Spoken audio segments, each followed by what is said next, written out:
इस समय एक खबर बहुत सुर्खियों में है, कभी उठता है कभी गिरता है। ये खबर है 2 बार के ओलंपिक पदक विजेता सुशील कुमार पहलवान की।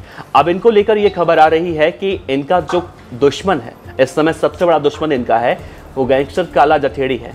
और काला जठेड़ी अब ये प्रस्ताव पेश कर रहा है कि अगर सुशील कुमार पहलवान टोल के ठेकों में से कुछ हिस्सेदारी, कुछ परसेंट हिस्सेदारी अगर मुझे दे देता है तो मैं उसकी जान बख्श दूंगा। ऐसा कहना है, मीडिया रिपोर्ट्स का कहना है। टाइम्स ऑफ इंडिया में एक रिपोर्ट छपी है और ये कहा जा रहा है कि जेल में ही, तिहाड़ जेल के अंदर एक ऐसा बिचौलिया बैठा हुआ है जो इन दोनों के बीच साठ गांठ कराने की कोशिशें कर रहा है। लेकिन सुशील कुमार पहलवान ये नहीं चाहते हैं कि काला जठेड़ी को उन्हें कुछ परसेंट उनके टोल के ठेकों का शेयर देना पड़े। अब ये बातें निकलकर सामने आ रही हैं कि सुशील कुमार पहलवान आखिर चाहते क्या हैं।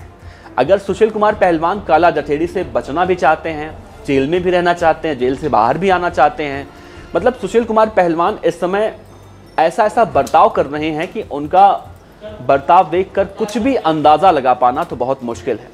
लास्ट टाइम हमने देखा था कि जब उनको मंडोली जेल से तिहाड़ जेल में स्थानांतरित किया जा रहा था तो उनकी जो हंसी सामने आई थी, हंसी को लेकर कई तरह के सवाल उठे, आलोचनाओं का शिकार उनको होना पड़ा, दिल्ली पुलिस को भी होना पड़ा और इस पूरे मामले में जांच चल रही है।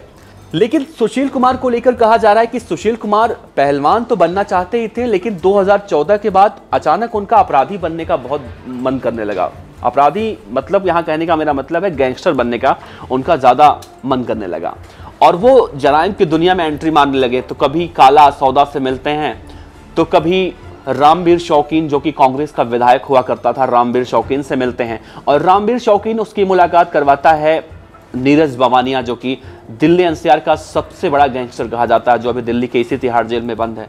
फिर उसकी मुलाकात बवाना ही काला सौदा से करवाता है, फिर मुलाकात होती है काला जठेड़ी से, सोनू महाल से, और फिर ऐसे कई सारे एक्टिव गैंग मेंबर हैं जो सुशील कुमार लगातार उनके संपर्क में रहते हैं।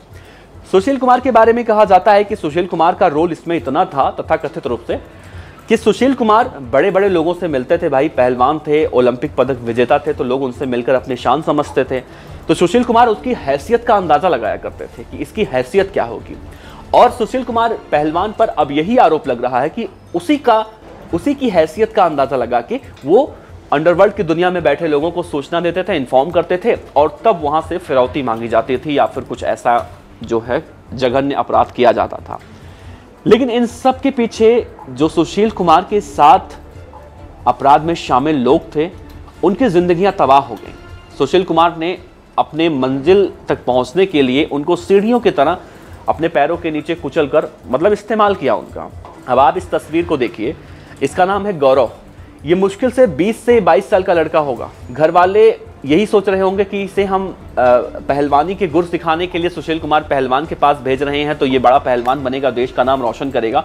लेकिन घर वालों को नहीं पता कि वहां जाकर कौन सा पहलवान बन रहा है, पहलवान बन रहा है या जमीन जो कब्जा की जाती है वो जमीन छुड़वा रहा है, लोगों की मार पिटाई कर रहा है। इस चेहरे को देखिए, इसका नाम है अनिरुद्ध।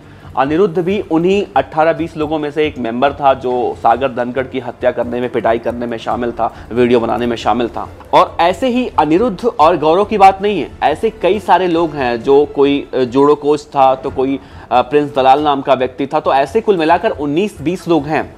तो सागर धनखड़ की तो हत्या हो चुकी है। सागर धनखड़ के माता पिता अब इंसाफ के लिए दर दर की ठोकरें खा रहे हैं। लेकिन इन 19 लोगों का क्या होगा? ये 19 लोग मुश्किल से 20 से 25 साल के हैं और ये इस उम्मीद में आए थे कि अगर हम छत्रसाल स्टेडियम में जाते हैं और सुशील कुमार पहलवान जैसे गुरु से हम सीखते हैं तो हम भी एक दिन देश का नाम रोशन कर सकते हैं, देश के लिए गोल्ड मेडल ला सकते हैं। गोल्ड मेडल तो लाए नहीं, जेल की हवा खा रहे हैं। और अब इनका करियर इस तरह बर्बाद हो चुका है कि इनकी ज़िंदगी इस तरह से नर्क बन चुकी है कि ये गोल्ड मेडल लाएंगे कि नहीं लाएंगे पता नहीं, लेकिन जहाँ तक पता है, हमें पता है जहाँ तक, ये कभी बाहर निकलकर पहलवानी तक नहीं कर पाएंगे। गोल्ड मेडल लाने की बहुत दूर की बात है।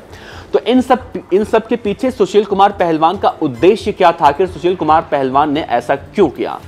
सुशील कुमार जब पहली बार पुलिस के गिरफ्त में आए, अब पुलिस के गिरफ्त में आए कि तथाकथित रूप से ये कहा जाता है कि ये सब कुछ मतलब फिल्मी अंदाज में हुआ, इस पर कोई भी टिप्पणी करना उचित नहीं है।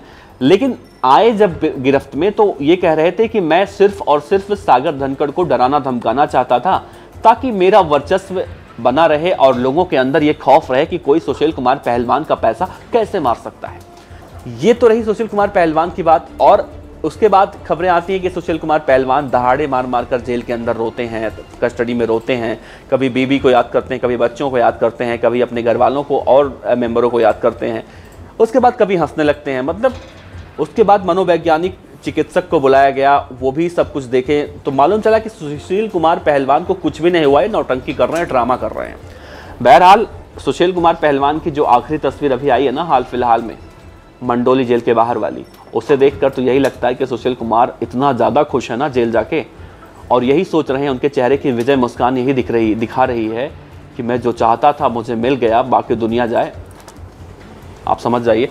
खैर, सुशील कुमार पहलवान को 9 जुलाई तक, इसी महीने के 9 जुलाई तक उनको पुलिस कस्टडी में रखा जाएगा। इसके बाद उनको एक बार फिर से कोर्ट में पेश किया जाएगा। इस दौरान सुशील कुमार के घर वाले भी याचिकाओं पर याचिका लगा रहे हैं, लेकिन कोर्ट अभी इस पूरे मामले में सख्ती से सुशील कुमार पहलवान की सभी याचिका को खारिज कर रहा है। साथ ही सुशील कुमार पहलवान ने जिस पहलवान की पीट कर हत्या कर दी, उनके घर वालों को भी यह शक है कि पुलिस अब सुशील पहलवान से डर रही है, उनके वर्चस्व से डर रही है, और वो अब सीबीआई जांच की मांग कर रहे हैं।